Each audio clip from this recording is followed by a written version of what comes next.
For today's video, maghihiwa ng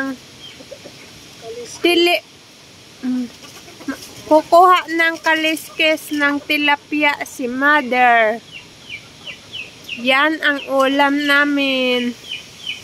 Tilapia. Buhay pa daw ko ng tilapia. Ayan o, gumagalaw siya o.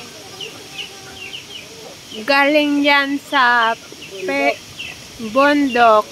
Ay, Pablo. Ayan o, buhay pa. Kay Uncle Pablo. Buhay na buhay. Ang tilapia ni Pablo. 150. Ito pa. Ayan o. Lumalangoy pa sila o. Ayan. Ang sarap yan pag luto na. Ayan. Tilapia. Ayan o. Ayan. Gumagalaw pa siya o.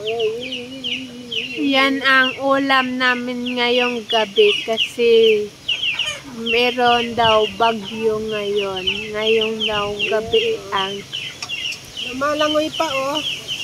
Lumalangoy pa dahil sa tubig siya o. Lumalangoy o patagilid. Ayan o. Gumagalaw pa sila o. Lumalangoy.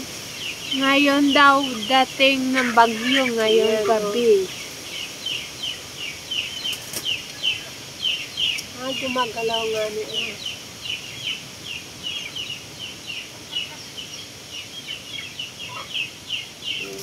Kakaliskisan natin para i-ulam.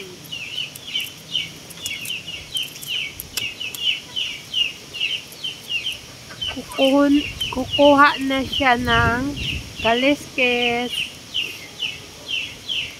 Yan o.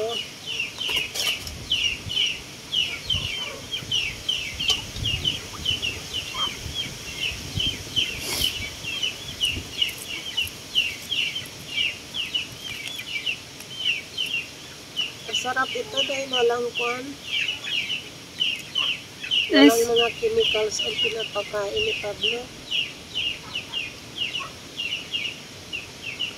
Sarap yan kasi yan lang ang isda. Walang isda sa dagat kasi mabasfog.